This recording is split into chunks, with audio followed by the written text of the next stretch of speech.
Ni habari za Watetezi TV kutoka hapa mkoani Arusha, ambapo wananchi wa kijiji cha Engutukoit kilichopo kata Oldonyowasi wilayani Rumeru mkoani Arusha wametoa siku 7 kwa yoyote anayehusika na mpango wa kupora zaidi ya ekari 2000 za ardhi yao, wakimtaja pia mtendaji wa kijiji hicho kuwa sehemu ya mpango huo.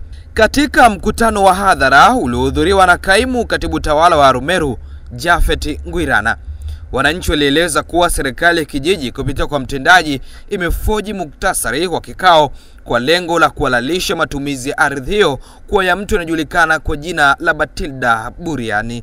Mvutano ulizuka baada ya mgeni rasmi kuwataka wananchi waandike majina yao kabla ya kikao kuanza, jambo ambalo waligomea wakitaka kujua lengo la mkutano huo kwanza.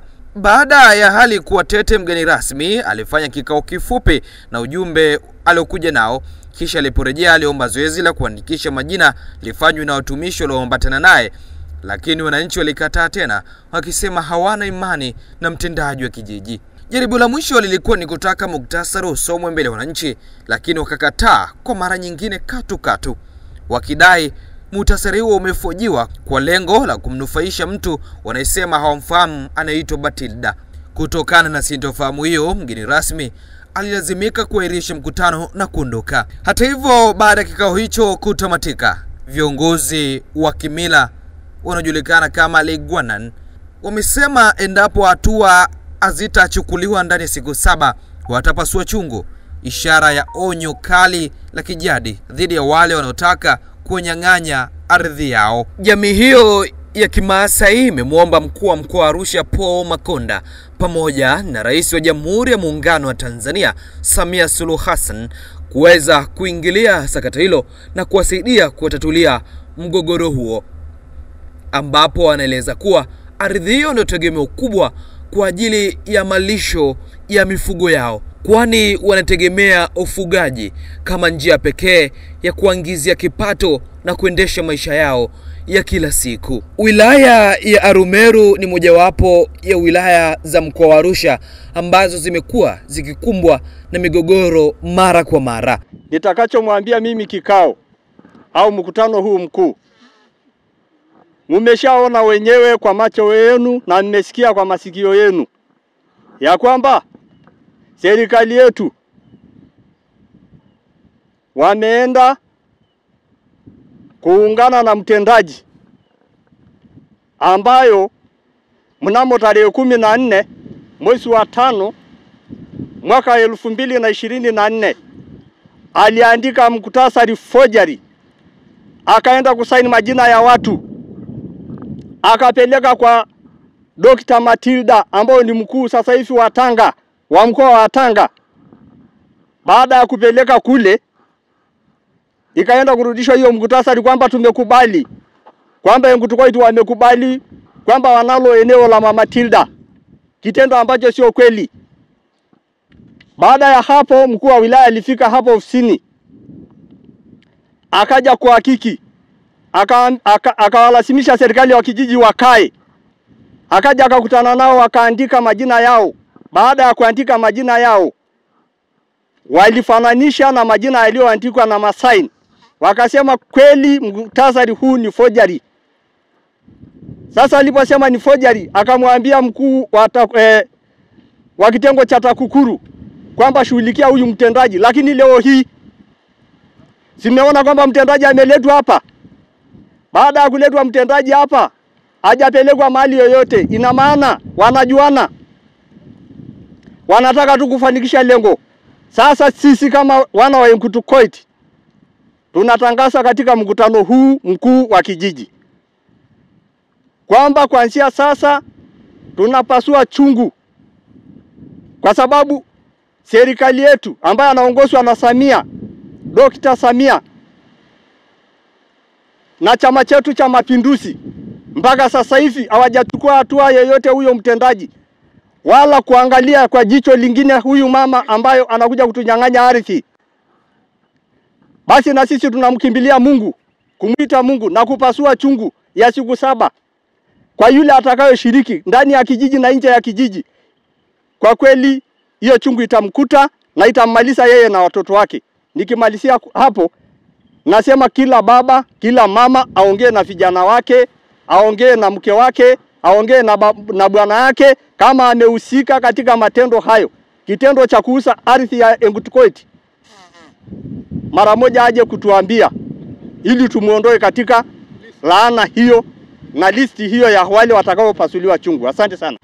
Sisi kama wanakijiji wa kijiji cha Engutukoit tuko mahala hapa tukiyapeleka maombi yetu kwa Mheshimiwa Dr. Samia Suluhu Hassan.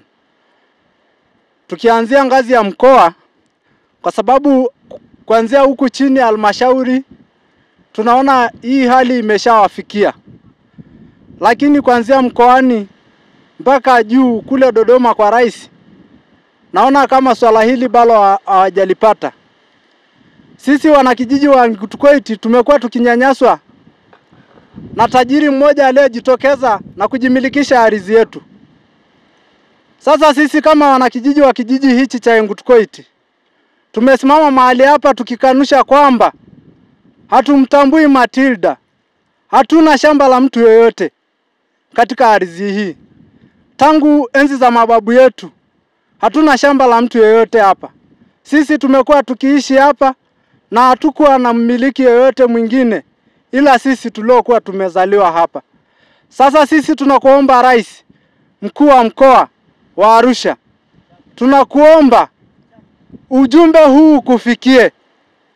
Kwanza sisi kama wananchi wa kijiji hichi tumekuwa tukiyapitia mateso mengi sana. Usiku mchana hatulali, kila mwaka kila siku kwa ajili ya mnyanyasaji huyu Matilda. Sasa sisi tumeamua kuyafikisha maombi yetu kwako kama mama yetu, kama rais, kama serikali kuu ya Tanzania inayoshikilia kila dola iliyopo hapa Tanzania, kuanzia maaskari ambao wanatumiwa kuja kututisha kwa ajili ya ardhi yetu. Sisi tunakuomba Mheshimiwa Rais wetu Dr. Samia Suluhu Hassan, ujumbe huu ukufikie. Sisi kama wanakijiji wa kijiji hichi cha Engutukoit tunalia, tuna machozi, tunanyanyaswa, hatuna amani, hatulali kwa raha. Hilo tunamshukuru Mungu aliyefanya muujiza kama hii leo. Ore nkurumana ya ira Matilda nanu bodo shakula rungana ko tena wa mayolo na nkurumana Matilda.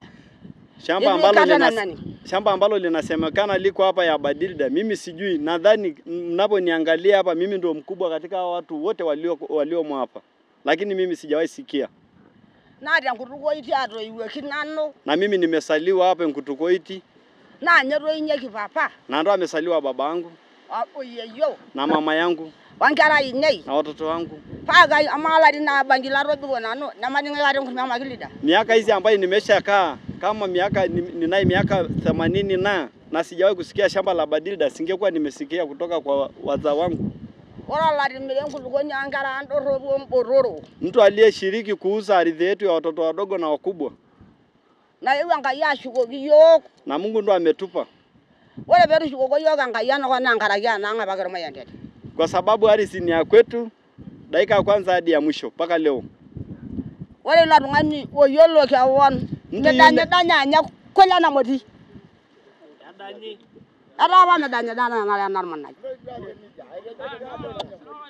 Lama sai wala tungani na milile nkulugo nyangara ando rubu. Mtuwe na yiwali nde yogo ndo manok. Kama anda asara ndai. Na ba yedwa ngo. Sisi kama sisi wanawake kama wanaume waweze kupasua chungu, na sisi leo jioni tutamaliza hiyo shughuli. Ule aliyeshiriki kumega ardhi yetu naye ataondoka. Tumeona kwamba lengo nzima ni kunyang'anywa ardhi yetu bila idhaa yetu. Sisi kama Malaigwanani tunaamua kwamba tutafunja chungu kwenye eneo wanalosema bila kucheza ama kufanya nini, kwa sababu hii imekuwa ni mchezo ya kunyang'anywa ardhi wa Masai kila siku. Ukienda kuangalia sasa kama maeneo wanaosema ni maeneo ya malisho yetu, kwa hiyo sawa eneo ile likiondoka ni kwamba kila mwana kijiji wa Engutukoit ni apange safari kutafuta mahali pa kwenda kama hawana mahali pa kuwapeleka. Hiyo ndio tunasema, na hiyo ndio itakuwa mwisho wa kikao chetu. Kwa hiyo kila mwana Engutukoit ajue kwamba kama atakuwa kuna mmoja wao anayehusika katika matatizo haya tunayoyapata kila siku, wajue kwamba sisi kwa leo, kwa sababu hatuna nguvu, tutatumia hiyo nguvu ya chungu kupasulia eneo hiyo. Mimi naona kama Laigwanani hakuna kingine ambayo tunaweza kufanya tofauti na hiyo. Tumejaribu kujieleza kwa njia zote. Tumejaribu kusema ukweli mbele ya watu na mbele ya Mungu. Lakini kinachoonekana ni kwamba viongozi wetu wameona wa maana sana ni huyu Matilda Buriani kuliko sisi wananchi wa Tanzania ambao tumelelewa kwenye ardhi hii, tumekuwa kwenye ardhi hii, lakini leo tunakuja kuambiwa kwamba 2012 kuna shamba hapa. Kwa hiyo tumeona tuchukue fursa hii kwamba sisi tunataka amani, hatutaki fujo, hatutaki maandamano, makelele, hatutaki vijana wetu waumizwe na mabunduki kama vile wanavyofanya siku zingine kuja hapa na magari matatu manne. Kwa hiyo tunazungumza tukiwa chini ya ulinzi. Nao wenzetu wameshindwa kutuambia kwamba hapa kuna nini. Maana tukisema hatujui shamba la Matilda Buriani, ni kweli kwamba hatujui. Hatujui. Wameanza kuja kutuambia nitangia 52. Wamesema mwaka fulani mwingine amemiliki. Lakini tangu mwaka huo wa 2012 hatujawahi kuwa na mgogoro na mtu yoyote kwenye eneo la kijiji chetu. Kwa hiyo mimi nasema kama kuna mtu wetu mmoja, maana sisi tunahisi kwamba wapo, na yeye ajipange. Ajipange. Kwa sababu kama ni chungu tutafunja, kama kila laana tutalaani. Maana eneo hili la Engutukoit likiondoka, ina maana kwamba watoto wa Engutukoit hawatakuwa na mahali pa kuishi, hawatakuwa na vyombo vya kusomesha, hatutakuwa na chochote, hata chakula hamtakuwa nacho. Kwa sababu chakula mnachokula ni eneo kambuga hapa chini mbuga ya mifugo. Mimi nafikiri maeneo ambayo yanasemekana, sisi kama wana Engutukoit hatumfahamu shamba la mtu yoyote ndani ya kijiji. Mimi nimesaliwa Engutukoit sasa hivi na miaka 42, lakini hatujawahi kuona mtu ambao mwenyewe ndio ambao eneo ile ni ya kwake. Sisi ni wana Engutukoit ambao tumesaliwa hapa, tunakaa tu ndani ya Engutukoit, lakini hatujui tuko shamba la mtu. Tukiambia sasa hivi kuna mtu ambaye analipia lease kijiji chetu, ni kwamba sasa mtu analipia lease, lakini si hatuifahamu kama kuna mtu ambaye anatulipia lease ndani ya kijiji, lakini anatafuta tu mbinu ya kuuza ardhi yetu. Kama mtu amekata mbuga kwenda masafari yake, akaona mbuga nzuri akaamua kufanya forgery, ni hiyo tu, lakini si hatuifahamu hiyo mama kabisa. Na msimamo ya kijiji, najua sisi ndio walinzi wa usalama ndani ya kijiji, tutalinda watu wetu, lakini tunaomba serikali atusaidie. Maana sasa hivi watu waporaji wa ardhi wamesidi. Asante sana. Tutegemea mtakaa kikao kingine tena kujadili swala hili? Kikao kingine si hatutakaa. Maana hii imetosha. Kikao chetu imetosha, hii ambayo imekaa leo, na bahati nzuri wameridhisha wao ambao wametumwa, amesharidhisha kwamba wana Engutukoit wamesema hatuna eneo la mtu la kuomba ndani ya kijiji. Ndio. Kwa kijiji ni kupasua chungu. Ndio, washili wa mila wanasema watapasua chungu. Lakini sasa hivi wamesema kwa kuwa mwenyekiti wa kijiji ameshirikiana pamoja na mtendaji wa kijiji pamoja na diwani, watapasua chungu. Sasa na sisi tumesema acha pasue, kwa maana hatuna budi ya kuhusuia watu asitafute namna ya kujisaidia. Maana sasa hali yao sisi tumeshabuniwa kwamba mimi na mtendaji, kwa maana mimi ndio bosi wa mtendaji, ameshasema kwamba ni mimi nimekubali mkutasari wa kijiji kupewa Dr. Matilda Buriani. Sasa wamesema wanapasua chungu na mimi sitaweza kusuia.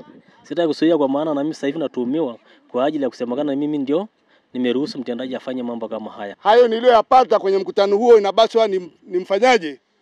Nimrudishie mheshimiwa mkuu wa wilaya kwamba hayo ndio tumeabaini wapi? Engutukoit. Kwa hiyo muendelee kuwa na amani, muendelee kufanya shughuli zenu za kawaida bila tatizo lolote, na tutaipeleka kule, serikali itaenda kuchuja kweli na baadaye mtaletewa majibu yake. Kwa sababu nikiendelea kusema nipeni maoni yenu, nipeni tena mawazo yenu, na wakati ninyi hamtambui kwamba kuna shamba, tutakuwa tunapoteza nini? Muda. Kwa hiyo nawashukuru sana kwa kila ambacho mmezungumza, mawazo yenu na mambo yote yaliyozungumza kwenye mkutano. Mimi niseme niwatakia kila laheri, tumemaliza mkutano. Kutoka mkoani Arusha, mimi ni Baraka Lucas.